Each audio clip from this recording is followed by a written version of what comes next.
우리가 야고보서의 그 말씀의 전체의 주제는 너희가 고난이 있을 때 오래 참고 인내하라는 것입니다. 야고보는 너희가 여러 가지 시험을 만나거든 온전히 기쁘게 여기라라고 하였고, 또 지난주에 우리가 고통이나 고난이 있을 때 우리가 길이 참으라라고 하면서 우리가 이 땅을 살아가면서 우리가 오래 참는 것, 이거 주께서 다시 오실 때까지, 주님께서 우리와 함께 하시며 도와주실 때까지 우리는 끝까지 참아야 하는 것인데, 이 참는 것은 성도의 정말 중요한 자질 중에 하나라고 할 수 있겠습니다. 여러분, 우리가 하나님의 사랑을 받는 성도라고 하고 하나님의 택함을 받은 자녀라고 해서 우리 이 땅을 살면서 어떤 실패나 절망이나 또는 아픔이나 상처들, 고난이나 고통들, 이런 것이 없는 것이 아닙니다. 성경의 모든 인물이 고난 가운데 있었음을 우리가 읽으면 알 수 있고, 예수님도 이 땅에 오셔서 인간의 몸을 입고 이 땅에 오셔서 고난을 받으셨고, 그 예수님의 12제자도 이 땅 가운데 수없이 많은 고난을 받다가 박해를 받아 순교한 이들이 거의 대부분입니다. 여러분, 우리가 성도나 불신자나 모든 인생은 거의 다 비슷한 동일한 환경 속에서, 상황 속에서 살아가는 것입니다. 여러분, 성도라고 해서 큰 병에 걸리지 않는 것도 아니고요, 사업의 실패를 겪기도 하고요, 재정적인 어려움을 겪을 수 있는 것, 정말 너무나도 당연하게 우리가 생각해야 하는 것입니다. 여러분, 우리가 연약하기 때문입니다. 우리가 능력이 부족하기 때문이고, 우리의 죄성으로 인하여서 우리가 일을 망칠 수 있기 때문입니다. 그런데 여러분, 예수님께서 이 땅 가운데 오셨을 때 사람들의 모욕을 받고 고난을 당하신 것 같이, 여러분, 우리가 성도이기 때문에, 그리스도인이기 때문에 받지 않아도 될 만한 일들에 대하여 우리가 고난을 받기도 하고 비난과 비판을 받을 수도 있습니다. 그러나 여러분, 우리의 성도들의 삶과 세상에서의 사람들의 삶의 그 큰 차이점, 다른 것은 이런 고난과 어려움을 당할 때 그것을 받아들이고 대처하는 이 태도가 다르다라는 것입니다. 여러분, 우리 성도들은 우리가 동일한 세상과 사람들과처럼 여러 가지 어려움에 처하지만 세상과는 다르게, 세상 사람들과는 다른 그런 반응을, 우리가 그 태도를 우리가 믿음이라고 할 수 있겠죠. 믿음의 모습을 보인다라는 것입니다. 여러분, 그래서 저는 우리 가운데서도 제가 오늘 예배를 시작하면서 이게 가슴이 뭉클한 그런 거 있는데, 우리 윤진희 집사님이 여러분 이번 주 월요일 날 그 뇌종양 제거 수술을 받으셨습니다. 참 그게 얼마나 사람으로 봤을 때는 근심이 되어지고 걱정이 될 수 있는 것인데, 수술 잘 받으시고 어제 퇴원하셔가지고 오늘 예배에 참석을 하셨어요. 여러분, 성도는 고난과 고통이 있을 때 그 반응이 다른 겁니다. 반응이.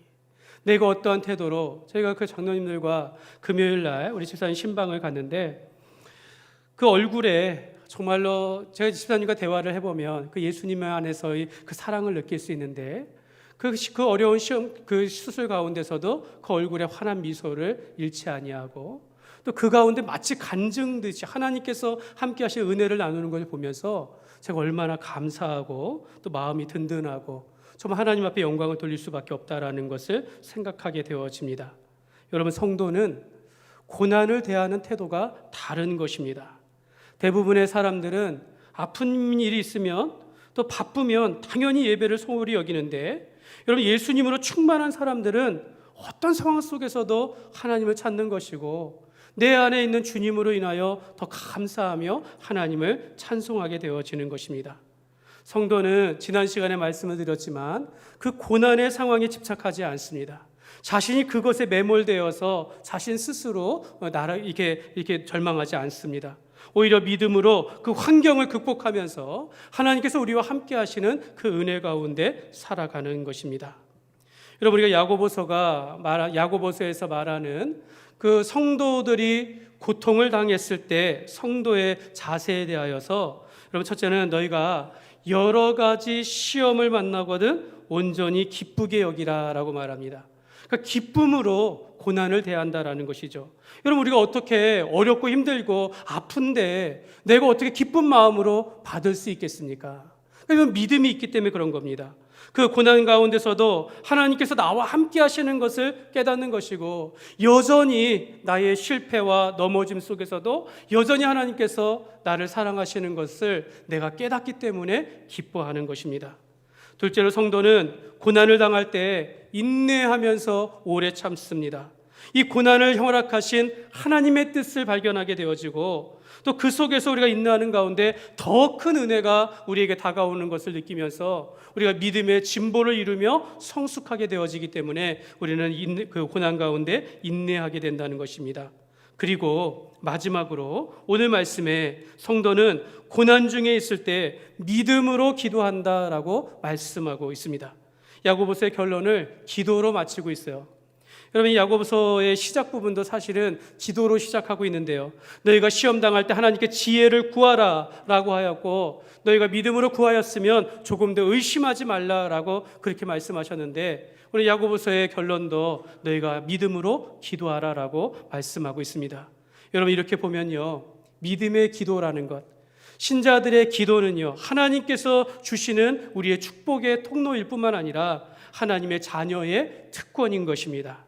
오늘 말씀 속에서 오늘 우리가 참된 믿음의 성도의 기도 생활은 어떠해야 하는지 오늘 우리가 세 가지로 오늘 말씀 중에 우리가 함께 살펴보겠습니다.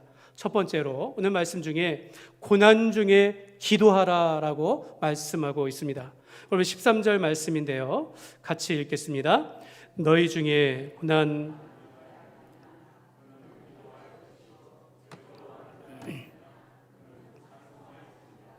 여러분, 이 말씀을 한번 자세히 살펴보시기 바랍니다. 너희 중에 고난당하는 자가 있느냐? 그는 기도할 것이요. 여러분, 누가 기도해야 한다라고 말하고 있습니까? 여러분, 고난받는 사람들이 옆에 있을 때 그 옆에 있는 사람이 기도하라 그럽니까? 아니면 고난을 당하는 그 당사자가 기도해야 한다라고 말합니까? 너희 중에 고난당하는 자가 있느냐? 그는 기도할 것이요. 사랑하는 여러분 성도라면, 여러분 성도가 아프거나 힘들면 바로 그때가 바로 하나님께서 기도하라 라는 사인으로 우리가 받아들여야 한다는 것입니다. 내가 아플 때 절망하고 낙심하고 하나님을 향하여 원망하는 것이 아니라 내가 아프고 힘들 때 기도하라라는 것이죠. 하나님께서 기도의 자리를 찾으라라고 말씀하는 것입니다. 사랑하는 여러분, 우리가 아플 때, 힘들 때 여러분 꼭 기도할 수 있으시기를 주님의 이름으로 축복합니다.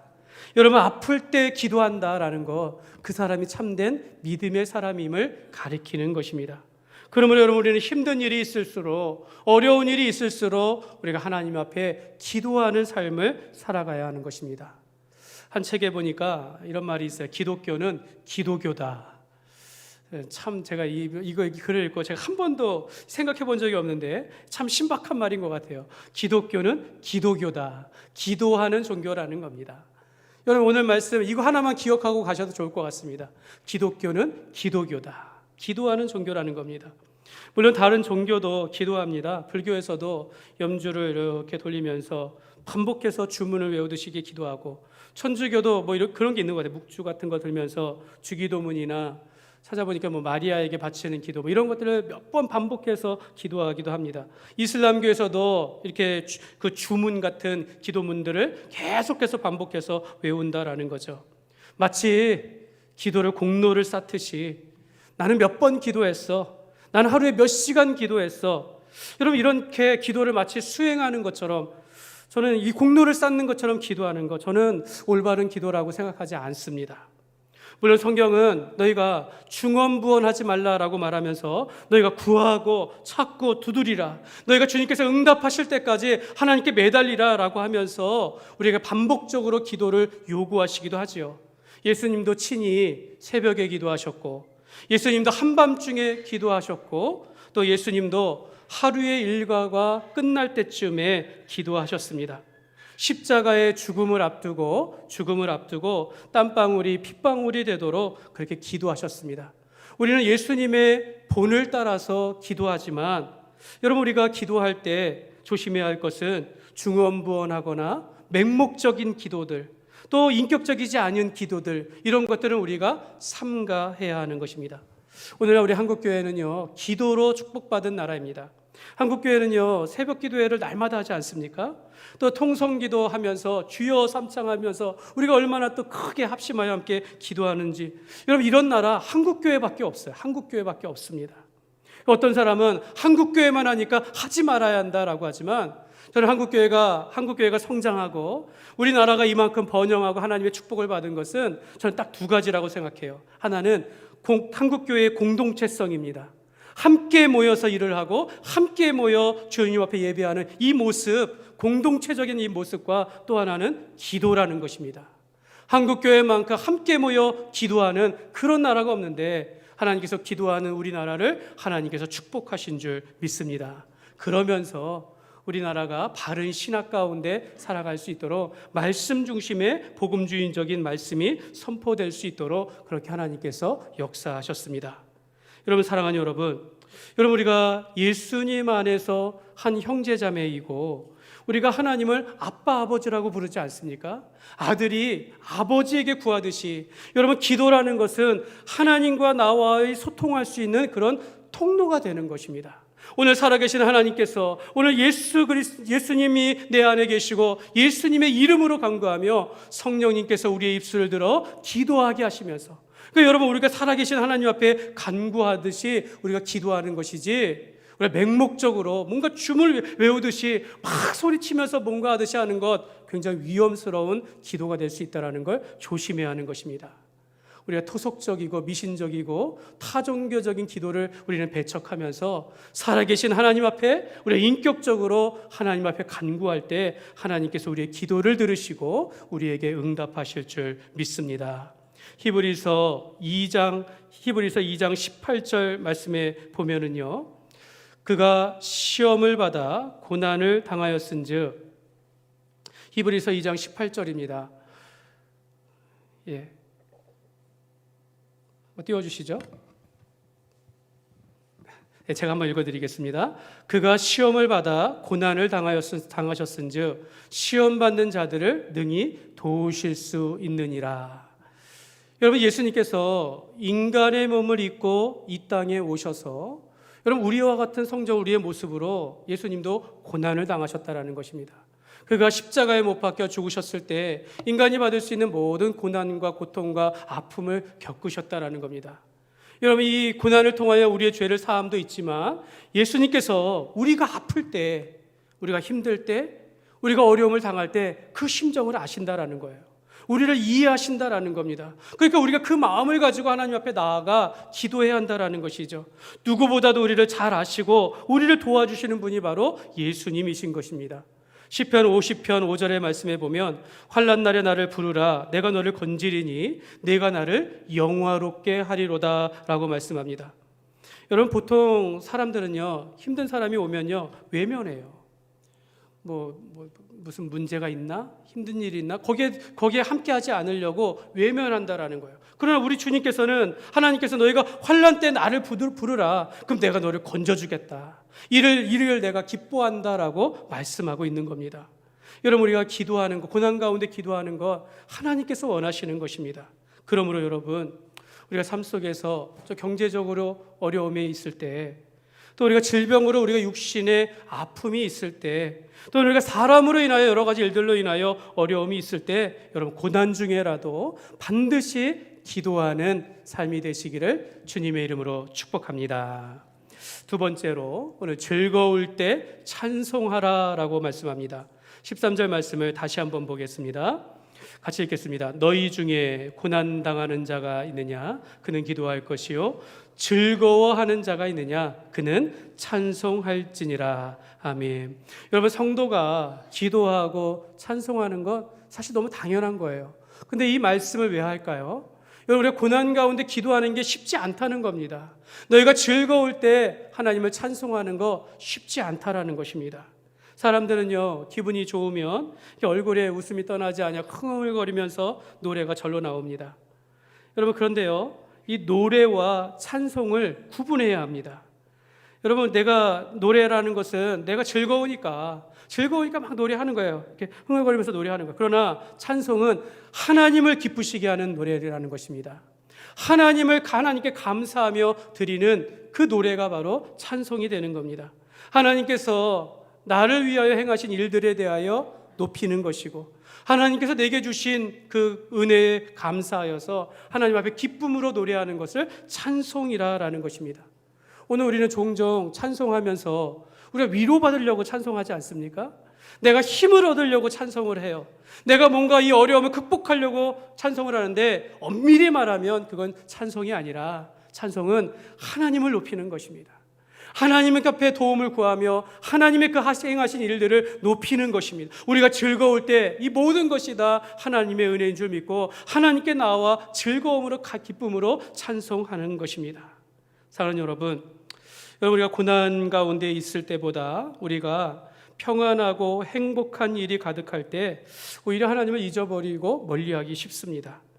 여러분, 힘든 일이 있을 때 그래도 하나님을 찾아요. 옆에서 도와주면 찾았습니다. 그런데 상황이 응답을 받아서 상황이 좋아지면, 나음을 입으면요, 하나님 앞에 감사하는 것 같거나 나와 찬송하고 예배하는 사람들이 많지 않습니다. 자기 욕심을 따라서 떠나간다라는 거죠. 예수님께서 문둥병자 10명을 고쳐주셨는데 주님께 나와 감사하며 경배한 자는 한 명이었다라고 말합니다. 단 한 명만이 하나님 앞에 나와, 우리가 삶 속에서 얼마나 많은 은혜를 받지만 대부분의 사람들은 이 은혜 받고 떠난다라는 거죠. 그러나 하나님 앞에 감사하며 하나님 앞에 나와 찬송하는 자가 있으니 그가 그 믿음을 보시고 주님께서 내 믿음으로 내가 구원을 얻었느니라 라고 하며 죄사함과 구원을 받게 하신다라고 약속하고 있습니다. 사랑하는 여러분, 예배 드릴 때마다 우리가 어떤 상황 속에서도 하나님을 기쁨으로 찬송하시기를 주님의 이름으로 축복합니다. 여러분, 왜 그렇습니까? 여러분, 우리가 한 주일 동안 열심히 살지 않습니까? 제가 여러분의 삶들을 다 알지 못하지만 치열하게 살아가는 겁니다. 가족을 위하여, 또 내가 맡겨진 일들을 열심히, 그 가운데 여러 가지 부딪히는 일도 있고 힘든 일도 있고 막히는 일도 있고, 그러면서도 열심히 주님 의지하면서 살아가다가 오늘 나오는 거예요. 주님, 내가 지난 한 주간도 지켜주셔서 감사합니다.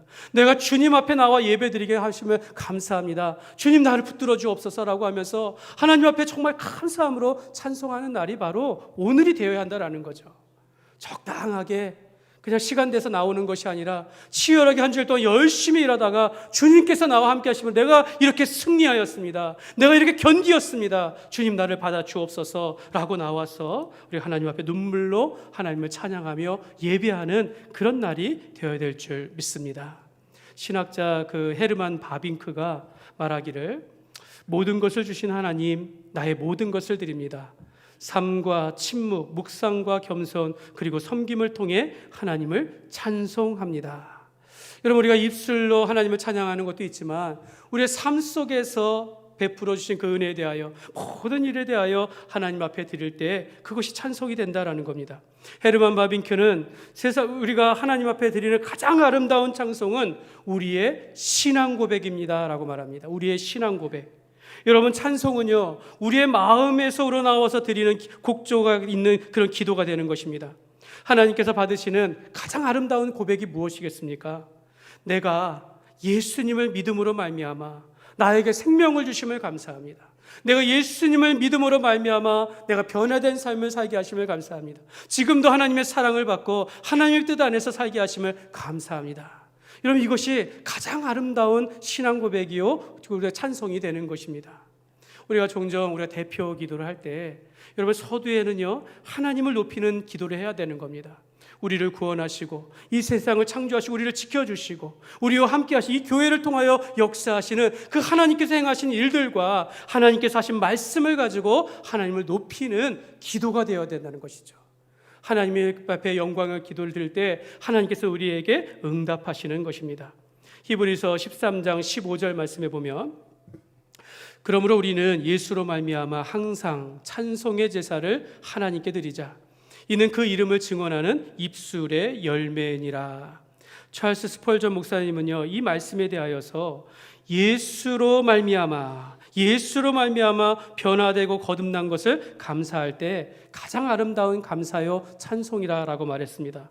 그래서 그가 이런 말을 합니다. 우리가 촛불을 보고 감사하면 하나님은 전등불을 주시고, 전등불을 보고 감사하면 그 사람에겐 달빛을 보게 하시고, 달빛을 보고 감사하면 햇볕을 주시고 햇볕을 보고 감사하는 사람에겐 촛불도 달빛도 햇볕도 아닌 영원한 천국을 주신다라고 하였어라 라고 그렇게 말을 하였습니다. 사랑하는 여러분, 우리가 이 땅 가운데 하나님의 나라를 누리며 하나님 안에서의 감사하며 살아가는 사람들은 그 자리가 천국이라고 말합니다. 하나님의 나라는 의와 평강과 희락이라, 기쁨이라고 말합니다. 여러분, 우리가 감사와 기쁨과 찬송은요, 성도들의 삶에 있어서 뗄래야 뗄 수 없는 우리가 삶 속에 나타나는 그런 모습인 것입니다. 그 초대교회 당시에 그 로마의 한 작은 도시를 다스리던 총독이 그 로마의 황제에게 그 주변에 있는 그리스도인들에 관하여 이제 보고서를 작성해서 이제 보고서를 이제 보고하는데, 그 보고서가 이제 어느 학자에 의해서 이제 발견되었다라고 합니다. 그 중에 일부에 이렇게 말합니다. 저들은, 그러니까 그리스도인들은 정한 날 정한 시간에 모여 기쁨으로 예배합니다.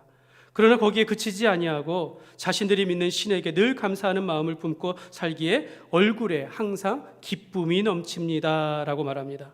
사랑하는 여러분, 세상 사람들이 우리를 바라볼 때 이러한 보고가 나오는 겁니다. 야, 저 사람들은 정한 시간에 모여서 기쁨으로 예배하더라. 저들의 삶 속의 모습을 보니까 기쁨으로 살아가더라. 이것이 우리 성도들의 삶의 모습인 것입니다. 보통 사람들은요, 우리가 풍요롭고 잘 되어지면요, 자기의 쾌락을 쫓아서 세상으로 떠나갑니다. 먹고 싶은 거 마음대로 먹으며 식탐을 부리거나 자기의 쾌락을 쫓아서 막 추구하면서 죄에 빠진다라는 거죠. 근데 여러분, 성도는요, 고난의 때에 기도하며 즐거울 때 자기를 절제하며 하나님께 감사하며 찬송하는 삶을 살게 되는 것입니다. 그러므로 여러분, 우리가 즐거울 때에도 하나님 앞에 감사하며 입술로 찬송의 열매를 맺으며 살아가는 삶이 되시기를 주님의 이름으로 축복합니다. 세 번째로, 형제를 위하여 기도하라 라고 말씀하고 있습니다. 14절 말씀입니다. 14절 말씀 같이 읽겠습니다. 너희 중에 병든 자가 있느냐? 그들은 주의 이름으로 기름을 바르며 그를 위하여 기도할지니라. 아멘.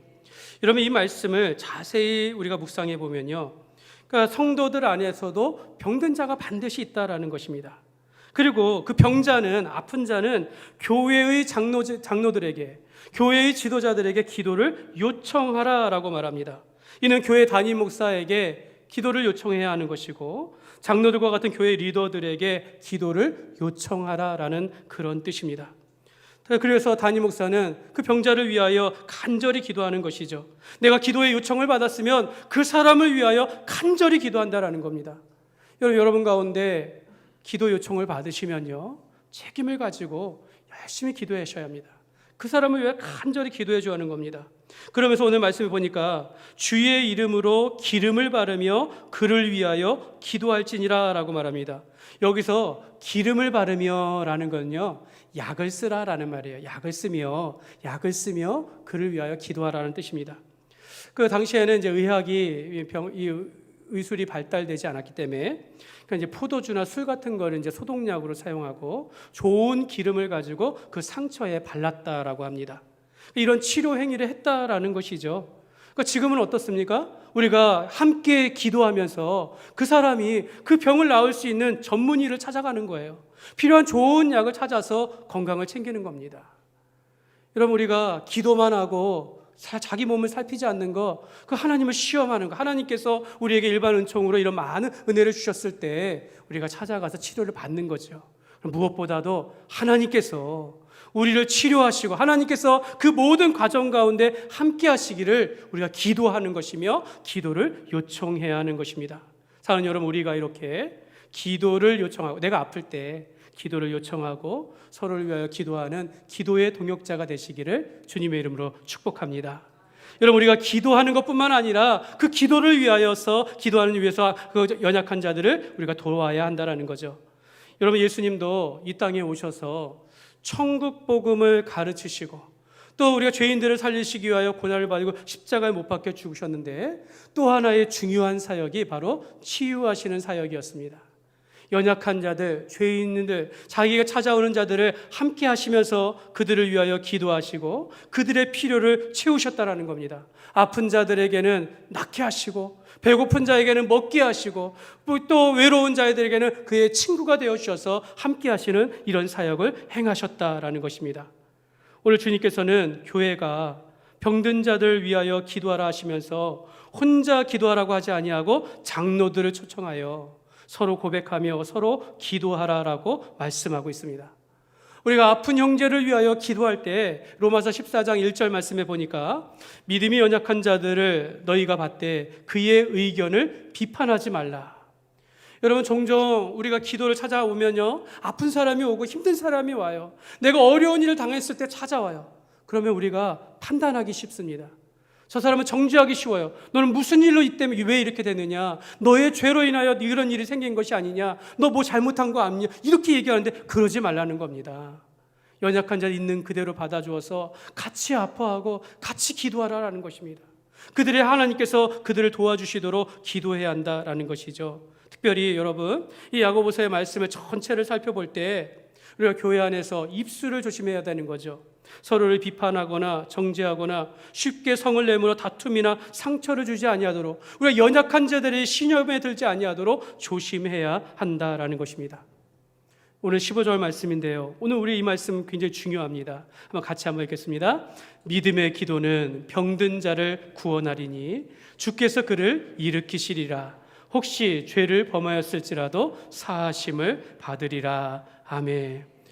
여러분, 이 말씀을 의지하여 성도가 기도할 때, 다른 사람을 위하여 기도할 때 능력이 나타남을 믿으시기를 바랍니다. 여러분, 우리가 기도할 때 능력이 나타나는 것, 믿음의 기도는 병든 자를 일으켜 세운다라고 말합니다. 믿음의 기도는 그 사람을 구원에 이르게 한다라고 말씀하고 있는 것입니다. 그래서 여러분, 제가 여러분들을 위해서 기도하는 것이죠.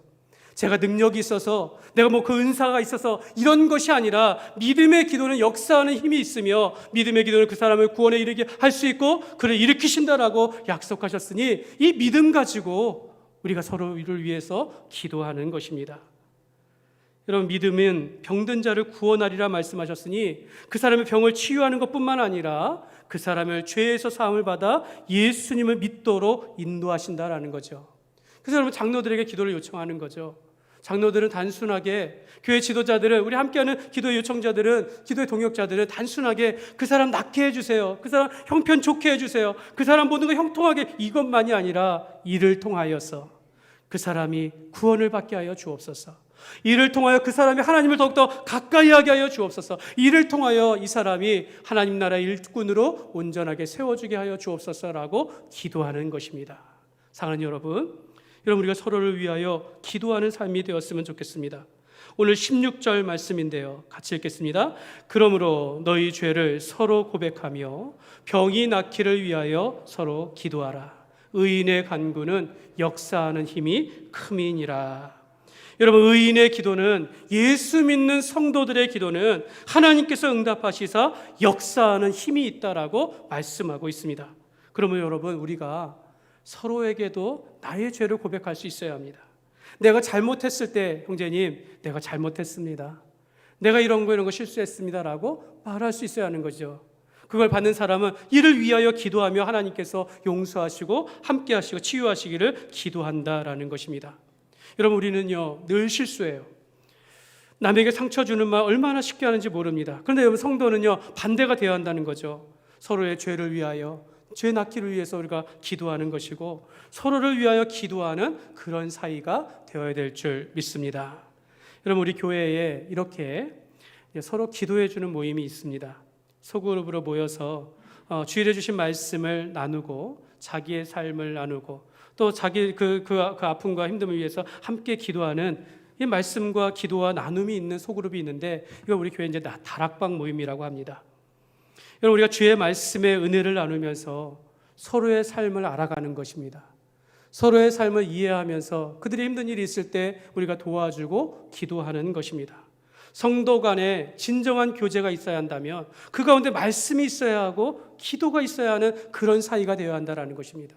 여러분, 우리가 여러분들 우리 교회 다음에 또 다락방 모임이 개설되어지면 여러분 이렇게 함께 신청해서 함께 그렇게 교제하였으면 좋겠습니다.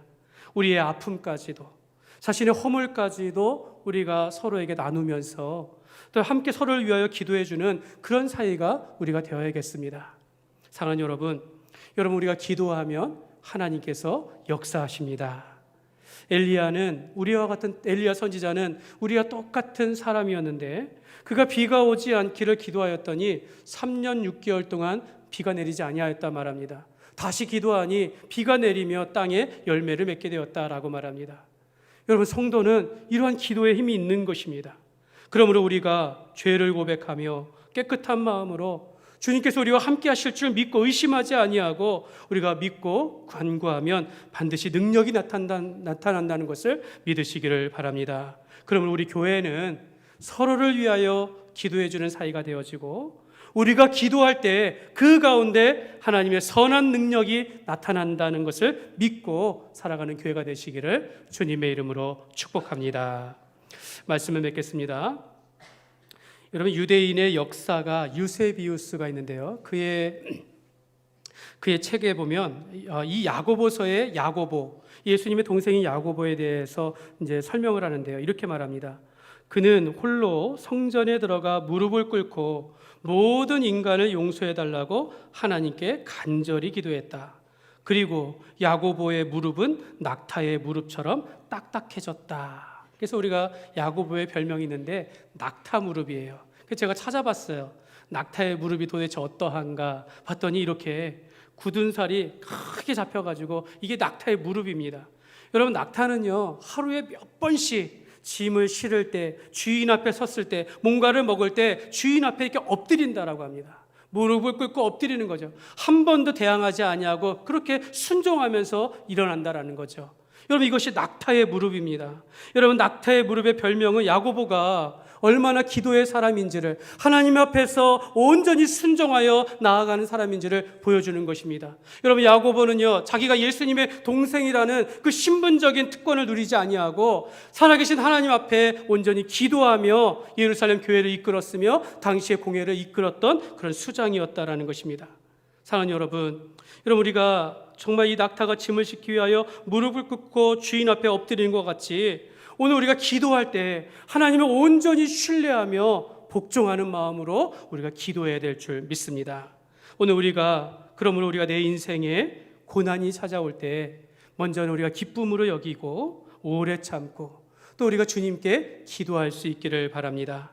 그리고 우리가 형제의 아픔을 내 아픔으로 여기면서 함께 기도하며 우리가 의인의 기도는 역사하는 힘이 있음을 우리가 믿으면서 고난 가운데 우리가 참된 믿음의 삶을 살아가는 저와 여러분이 되시기를 주님의 이름으로 축원합니다.